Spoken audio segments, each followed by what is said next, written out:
Olá, você do 7º ano, muito bem-vindos a mais uma videoaula. Vamos lá, turminha, dar uma olhadinha aqui aonde nós paramos na nossa última aula.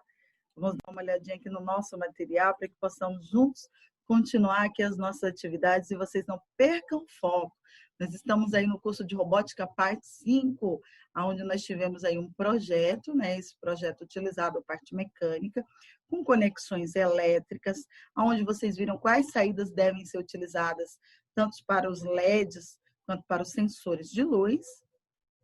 E paramos então aí na parte 7, que é a parte do fluxograma. Já utilizamos aí a parte mecânica e agora, a partir daqui, vamos seguir adiante com a nossa aula. Então, o fluxograma, como já sabemos, para gerar os gráficos das saídas, é necessário que um fluxograma esteja montado, onde serão escolhidos apenas os gráficos correspondentes às entradas e saídas desejadas. Para montar o fluxograma, usaremos o exemplo de um sistema de iluminação inteligente, onde um sensor de luz indicará qual a luminosidade do local. Conforme essa luminosidade diminui, os LEDs nas saídas 9 a 11 acenderão gradativamente. 2. Para determinadas intensidades de luz, haverá uma quantidade diferente de LEDs apagados. Mais uma cláusula do 2 para você lembrar: se a luminosidade for muito baixa, os 3 LEDs acenderão. 2.3, se a luminosidade for alta, os LEDs ficarão apagados. 2.4, para luminosidades intermediárias, teremos 1 ou 2 LEDs acesos. Então, deu para entender isso aqui, gente? Como que vai funcionar esse fluxograma? Com escala de gráfico. Então, tia, não entendi nada. Tudo bem, não tem problema. Presta atenção apenas ao que está sendo visto, lido, para que você possa ter uma facilidade maior na hora de fazer ali presencialmente, ok? Começaríamos montando o fluxograma antes de configurar a aquisição de dados. Iniciaremos com as leituras do sensor de luz conectado à entrada analógica VAL0. Observação: caso o sensor de luz não se comunique com a entrada analógica VAL0, utilizaremos a saída analógica A1 e VAL1 para o fluxograma abaixo. Definiremos faixas de valores que nos permitam indicar a luminosidade e acender a determinada quantidade de LEDs para cada caso. Nesse exemplo, serão usados os valores de 220, 160, 100, como os valores de fronteira entre cada faixa. Logo, teremos as seguintes faixas de valores. Se VAL0 maior que 220, nenhum LED aceso. Se VAL0 menor que 220, VAL0 maior que 160, LED na saída 9 acionado. Se VAL0 menor que 160 e VAL0 maior que 100, LEDs na saída 9 e 10 acionados. Se VAL0 menor que 100, LEDs na saída 9, 10 e 11 acionados. Iniciar e em seguida adicionaremos então o bloquinho de decisão. Nós vamos começar com iniciar, porque sempre iniciamos uma programação com bloquinho iniciar e depois teremos ali o bloquinho de decisão, que vai fazer a seguinte pergunta: VAL0 maior que número 220, ok. Tá? Então, o bloco de decisão vai fazer a comparação do valor de leitura detectado pela entrada VAL0 com um valor maior que 220. Em caso positivo, ou seja, se o valor de leitura for maior que 220, faremos as saídas 9, 10 e 11 se desligarem por meio de um bloco saída, pois a luminosidade está alta, então não devemos acender as lâmpadas.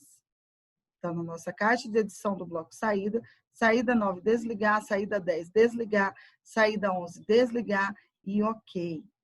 Após desligar as saídas, devemos observar novamente a leitura do sensor de luz para saber se a luminosidade aumentou.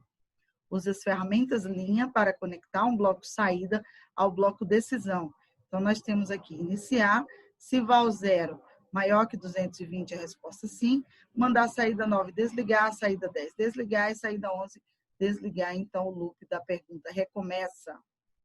Se o valor de leitura não for maior que 220, significa que este valor pode estar entre 160 e 220. Como definimos anteriormente, Portanto, arrastamos um bloco decisão para a área de trabalho do Software Modeling System para verificar se o valor de val 0 é maior que 160. Em seguida, usamos a ferramenta linha para conectar a condição não do primeiro bloco decisão ao segundo bloco decisão. Então, nós temos aqui val 0 maior que número 160 e ok. Se o valor de val 0 estiver entre 160 e 220, significa que houve uma queda de luminosidade. Então, devemos ligar o LED na saída 9, usamos um bloco saída para ligar a saída 9 e com a ferramenta linha conectar a condição positiva do bloco decisão ao bloco saída.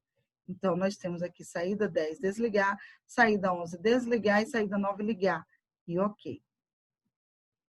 Após ligar a saída 9, devemos usar a ferramenta linha para fazer o fluxograma voltar para verificar o bloco decisão com a condição val 0 maior que 220, pois a leitura da luminosidade pode ter aumentado. Então, nós vamos verificar aqui cada passo para que possa acontecer de forma consciente a funcionalidade do projeto. Então, voltando para o bloco decisão que verifica a leitura, se de val 0 é maior que 160, devemos arrastar um novo bloco decisão abaixo do mesmo para verificar se a leitura é maior que 100. Lembrando que este valor foi pré-definido no começo dessa etapa. Usando a ferramenta linha, conecte a condição negativa do segundo bloco decisão ao terceiro bloco decisão. Então, nós temos aqui val 0 maior que número 100. Se a leitura da entrada val 0 estiver entre 100 e 160, significa que a luminosidade do ambiente é ainda menor. Portanto, ligaremos as saídas 9 e 10 usando um bloco saída. No nosso bloco saída, nós temos aqui saída 11 desligar, saída 9 e 10 ligar e ok. Usaremos agora a ferramenta linha para fazer com que este bloco saída faça o fluxograma voltar ao primeiro bloco decisão. Então, nós temos aqui essa funcionalidade da ferramenta linha para voltar ao início da pergunta. Para finalizar o fluxograma, devemos executar uma ação caso o val 0 não seja maior que 100. Como essa é a condição em que a luminosidade está extremamente baixa, devemos usar um bloco saída para ligar as saídas 9, 10 e 11. Então, saídas 9, 10 e 11, ligar e ok. Por fim, feche um loop de volta ao primeiro bloco decisão, usando a ferramenta linha. Então, nós temos aqui a ferramenta linha e a ferramenta linha, onde tudo é utilizado para a pergunta continuar e a verificação ser feita. Quando cada atitude é recomeçada e a partir do valor que é emitido aqui, a ação é determinada. Abrimos, então, o recurso gráfico, selecionando a opção mais, encontrada acima da barra de status do Software Modeling System. Então, nós temos aqui a barrinha onde tem a condição mais. Na caixa de diálogo, selecionamos a opção gráfico. Com o recurso acionado, acionamos a aba ao lado esquerdo e inserimos, então, a entrada val 0. Clicamos, então, na aba inferior e selecionamos a saída 9. Saída 9. Selecionamos a aba da saída 9. Dentro da saída 9, nós vamos clicar nessa abazinha aqui, ó. E clicamos em propriedades. E, então, modificamos a cor que quisermos do gráfico.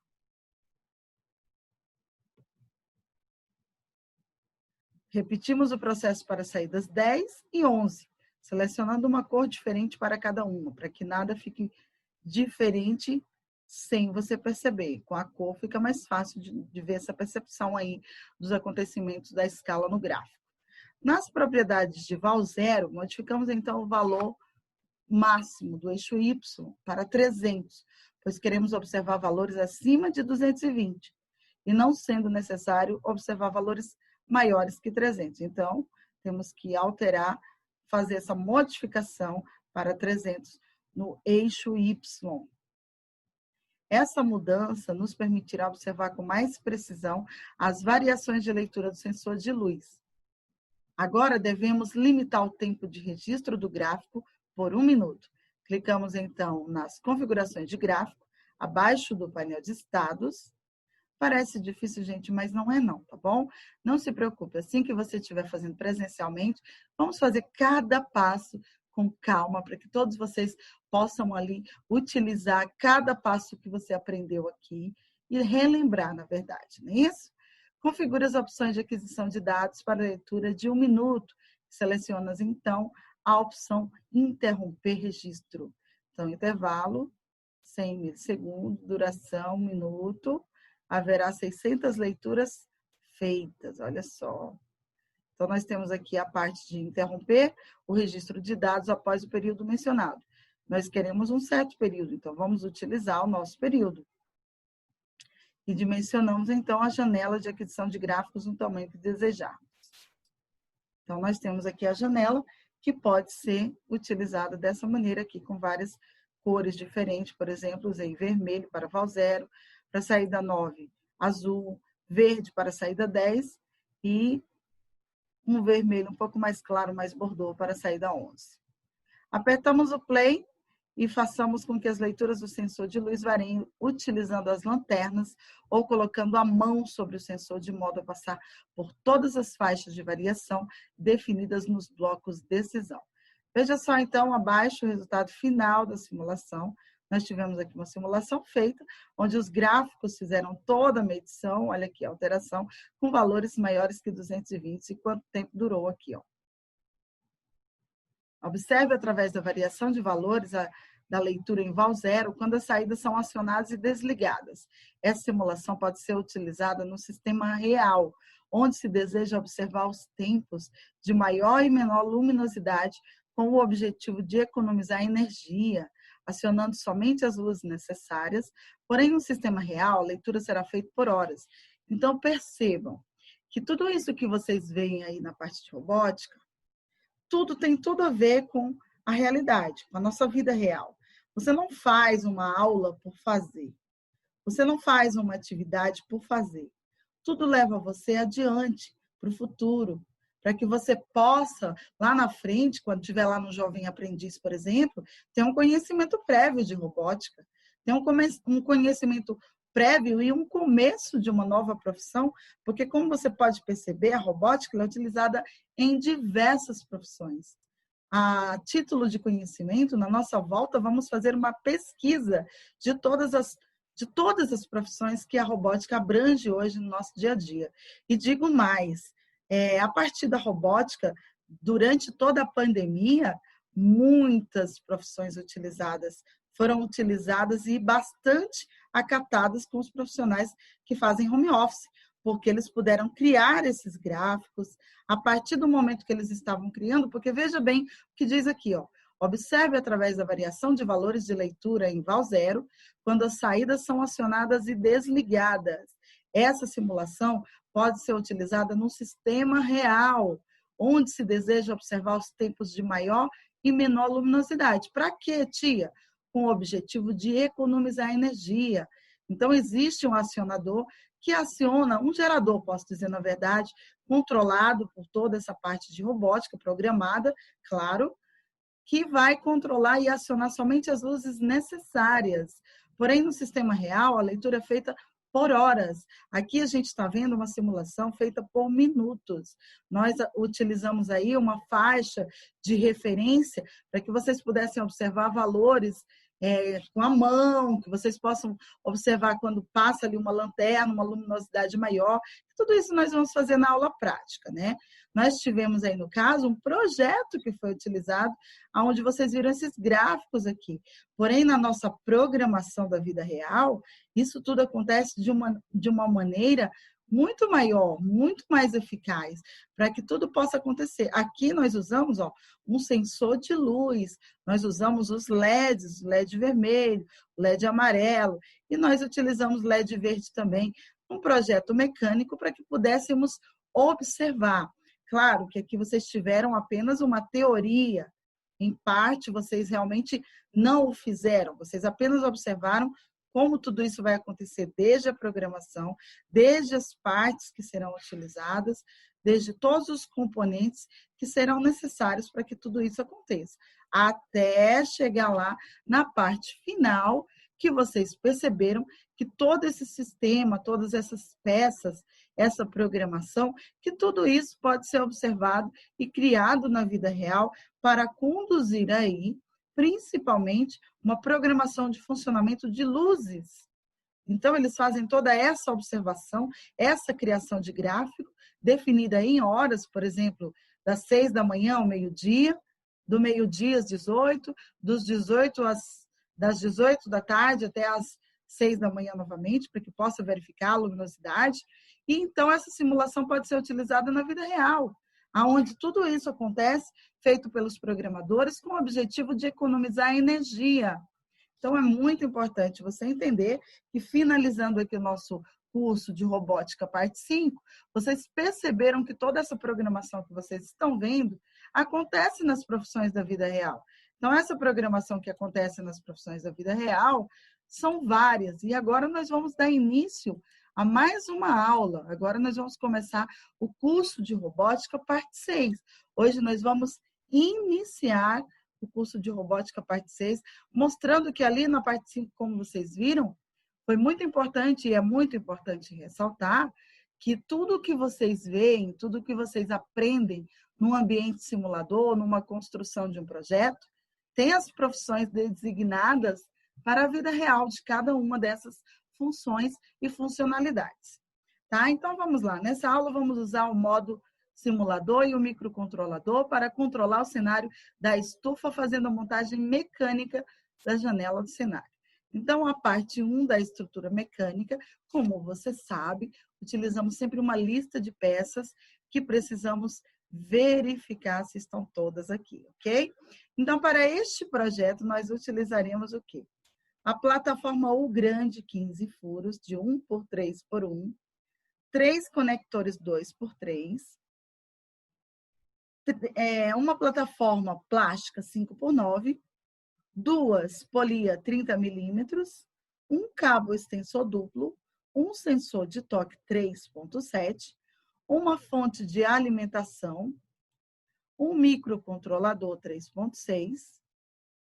Nós utilizaremos também um sensor de luz, um sensor de temperatura, um cabo de entrada digital, 2 LED, um conector duplo, um eixo quadrado de 56 milímetros, 10 parafusos de 20 milímetros, 18 parafusos de 6 milímetros, 28 porcas comuns, 2 barras de 15 furos, essa barra tem que ser dupla, tá? Uma barra dupla de 12 furos, um conector 1 por 2, um controlador de motores, uma plataforma 5 por 3. Então, essas são as peças que serão utilizadas no nosso projeto, tá bom? Nós temos sempre que lembrar o seguinte, a questão dos parafusos. Os parafusos que estiverem ali com a cor laranja contornado são os de 6 milímetros, são os parafusos menores. O verde são parafusos de 40 milímetros. Então, o azul, parafuso de 16 milímetros, o vermelho, parafuso de 20 milímetros, roxo, parafuso de 35 milímetros, contornado pela cor marrom, as porcas comuns, pela cor amarelo, os O-rings, e pela cor preta, a porca autotravante. Então, durante a montagem, serão utilizados diferentes tipos de parafusos e porcas. Os tamanhos e formatos estão identificados na imagem acima, como você pode perceber, que está presente em todas as páginas do manual, onde cada um é contornado por uma cor. No manual, as setas indicam onde colocar os parafusos e porcas. Cada cor de seta corresponde à cor de parafuso ou porca a ser usado. Exemplo, se uma seta laranja aponta para um parafuso, o parafuso a ser utilizado é o que está contornado de laranja na imagem. Então, veja bem aqui que todas essas peças que serão utilizadas é muito importante. Vamos dar uma olhadinha que aqui nós teremos o seguinte, algumas peças plásticas, polias, sensores de toque, cabo extensor, todas essas peças são muito importantes para o funcionamento no microcontrolador, mas não podemos esquecer da fonte de alimentação. E como a fonte de alimentação, nós precisamos de pilhas para que ela possa funcionar. Então, nós temos que utilizar os motores, os sensores, o cabo de entrada, os LEDs, tudo isso controlado ao microcontrolador. E, principalmente, não podemos esquecer do controlador de motores. Então, quando nós utilizarmos todas essas peças na parte de montagem, também não podemos esquecer dos tipos de parafusos. As cores que estão contornadas são as cores que utilizaremos. Na próxima aula, nós vamos fazer aqui a visualização da montagem. Então, nós paramos por aqui no curso de robótica parte 6, aonde nós vamos continuar na próxima aula, fazendo a verificação da parte de montagem. Ok, turminha? Então, um grande abraço para vocês e até a próxima.